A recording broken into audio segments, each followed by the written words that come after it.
Educative? Educative क्या है? कार्यपालिका क्या है? Who is in charge of your administrative in your school? आपके स्कूल का इंचार्ज कौन है? And who take important decision in the school और एन यूनिवर्सिटी? कि स्कूल और यूनिवर्सिटी के अंदर इम्पोर्टेंट डिसीजन कौन लेता है?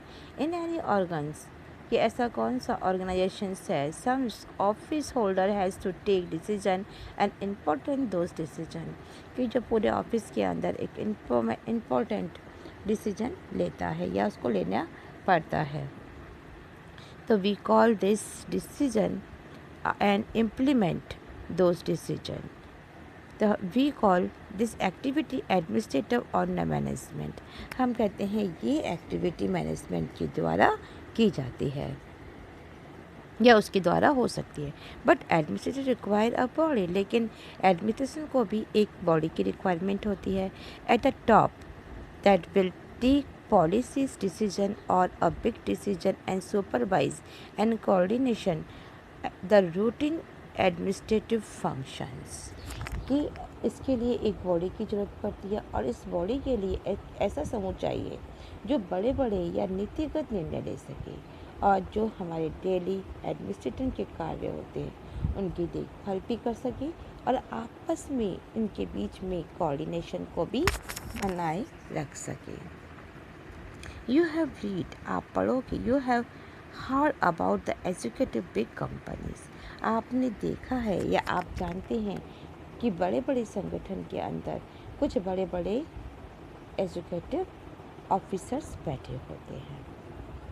Every formal group has a body, कि हर एक औपचारिक ग्रुप के अंदर एक बॉडी होती है of those who function as a chief administrator, जहाँ पर एक चीफ एडमिनिस्ट्रेटर होता है और द एजुकेटिव दैट ऑर्गेनाइजेशन, जो एजुकेटिव या ऑर्गेनाइजेशन का वर्क भी करता है। Some office holder decide that policies and rules and regulations, कुछ ऐसे होल्डर्स होते हैं, ऑफिसर्स होते हैं जो पॉलिसीज़ को, रूल्स को और उसके रेगुलेशन को, then some office holder implement the decision in actual day to day functions of organisations. कि शायद बड़ी बड़ी कंपनी हो या बैंक हो गई, इसके अंदर कुछ लोग ऐसे भी होते हैं जो कि बड़े बड़े ऑर्गेनाइजेशन का वर्क भी करते हैं।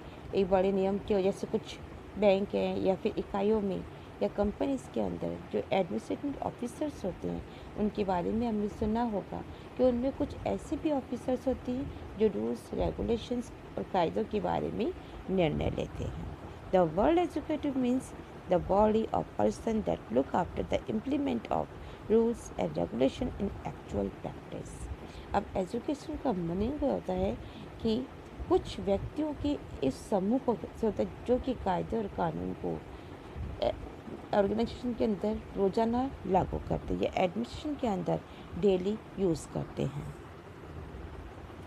In the case of government also one body, अगर आप किसी भी एक बॉडी के बारे में निर्णय लेते हैं तो वन बॉडी में take a policy decision and decide about rule and regulation, कि हर एक बॉडी के अंदर नियम और कायदे के बारे में तय होती है।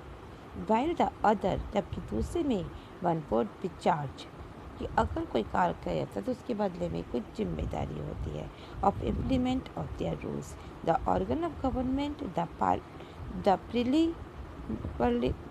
primarily looks after the functions of implementation and administration is called the executive, कि गवर्नमेंट का वह अंग जो कि नियम और कायदों को लागू करता है उसी को ही हम और लागू करता है, एडमिनिस्ट्रेशन को बनाए रखता है, उसी को ही हम एजुकेटिव कहते हैं।